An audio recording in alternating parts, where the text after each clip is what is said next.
ઓલપાડ તાલુકામાંની વિવિધ ગ્રામ પંચાયતની ખાતે આજે ગ્રામસભા મળી હતી। લોકો હવે ઠેર ઠેર આકરા પાણીએ જોવા મળી રહ્યા છે। લોકો હવે ગ્રામસભામાં જઈ પોતાના પ્રશ્નો મુદ્દે જાગૃત બની રજૂઆત કરી રહ્યા છે। ત્યારે ઓલપાડ તાલુકાની કુરશદ ગ્રામ પંચાયતની મળેલી ગ્રામસભામાં આજે લોકો ધારદાર રજૂઆતો કરી હતી। પેઢીઓથી વસતા આદિવાસી પરિવારના ઘરોની આકરણી ન થતા તેમજ ઘરોની આજુબાજુ ગંદકીનું સામ્રાજ્ય વધતા લોકો હેરાન પરેશાન થઈ ચૂક્યા છે, જેના કારણે મોટી સંખ્યામાં આદિવાસી સમાજના લોકો ગ્રામસભામાં ભારે રોષ સાથે પોતાના પ્રશ્નોની રજૂઆત કરી હતી। જો નિરાકરણ નહીં આવે તો ગ્રામ પંચાયતથી લઈને તાલુકા કચેરી સુધી વિરોધ દર્શાવવાની ચીમકી ઉચ્ચારી હતી। તેમજ કુરશદ ગામના યુવાનો, જાગૃત નાગરિકો દ્વારા ગામ વિકાસના પ્રશ્નો તેમજ ગંદકી અને સ્વચ્છતા બાબતે લોકો દ્વારા પણ ગામ વિકાસના પ્રશ્નોની રજૂઆત કરી હતી। ગ્રામ પંચાયત તરફથી વહેલી તકે પ્રશ્નોના નિરાકરણની ખાતરી આપવામાં આવી હતી। જગદીશ ભરવાડ, ન્યૂઝ 14, કુરશદ। તમને બતાવું, ચાલો ગાળો તમે જીવતાવથી તમારું નહીં થાય। ચાલો મળી જાય તો તમે હેલા નામ પકડી એવું રીતે નહીં ચાલે। રાઠોડ છે, હું કુરશદ ગ્રામ પંચાયતનો છેલ્લા 10 વર્ષથી સભ્યમાં છું।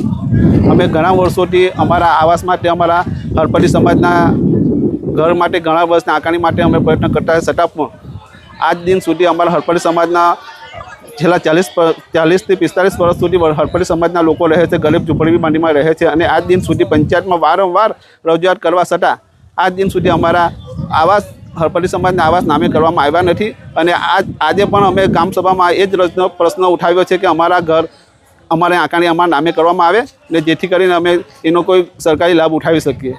ઘણા વર્ષો છતાં અમે અનેક પ્રશ્નો છે, અમારા જીબીમાં પ્રશ્નો, અનેક પ્રશ્નો જીબીને પણ વારંવાર કહેવા છતાં અમારા જીબીમાં કોઈ બી કામ થતા નથી।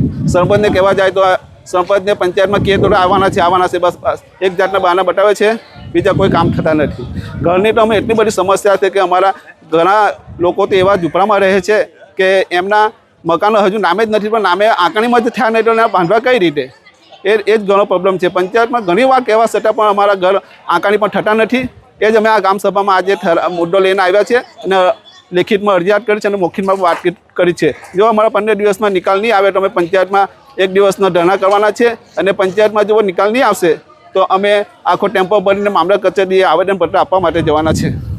પંચાયતના તરફથી શું જવાબ આપવામાં આવે? પંચાયતના તરફથી જવાબ આપવામાં આવે છે કે અમે થઈ જશે, બસ આ એક જ જવાબ આપવામાં આવે છે કે થઈ જશે, પણ આજ સુધી થયા નથી। અને ઘણા લોકો તો 35 થી 40 એવા મકાન છે કે જે હાલ પરિસ્થિતિ એવી મજબૂર છે કે લોકોના ઘરમાં પાણી પડે છે અને લોકોને રહેવા માટે મજબૂર છે, છતાં પણ એ લોકોના નામે ઘર થતા નથી।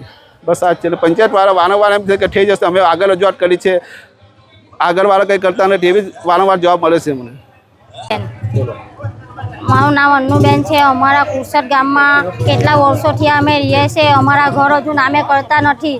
અમે વારંવાર અરજી આપી તો બી એ લોકો કંઈ કરતા નથી। પાણીની કેટલી આપદા પડે, ફળિયામાં પાણી બેસી જાય, અમારા ઘરમાં એને પાણી ઘૂસી જાય છે તો બી એ લોકો કંઈ કરતા નથી। અમારા ઘરનું, અમારા ગટર લાઈન ઉભરાઈ ગયેલી છે, ઘરમાં એને ગંદુ પાણી આવે છે તો બી એ લોકો કંઈ કામ કરતા નથી। તો અમે રહીએ કેવી રીતના? અમારા પોયરા બધા માંડા પડે, અમને કંઈ સહકાર મળતો નથી એ લોકોનો। તો એ લોકોને અમને સહકાર આપવું જોઈએ, એવું કંઈ અમને એ અરજી આપો તો અમને કંઈક કરે એ લોકો। પંચાયતના તરફથી શું કહેવામાં આવે છે? પંચાયતને રજૂઆત કરી તમે તો એ લોકો અમે કેટલી વખત આવીને થઈ જશે એમ બોલ્યા કરે છે, પણ અમને કંઈ હજુ કામ થયું નથી। કંઈ ઘર બી નામે નહીં। અમે કેટલા વર્ષોથી આ રહીએ છીએ, અમારા પોયરા કેવડા થઈ ગયા તો બી એ લોકો ઘર નામે હજુ અમારું કર્યું નથી।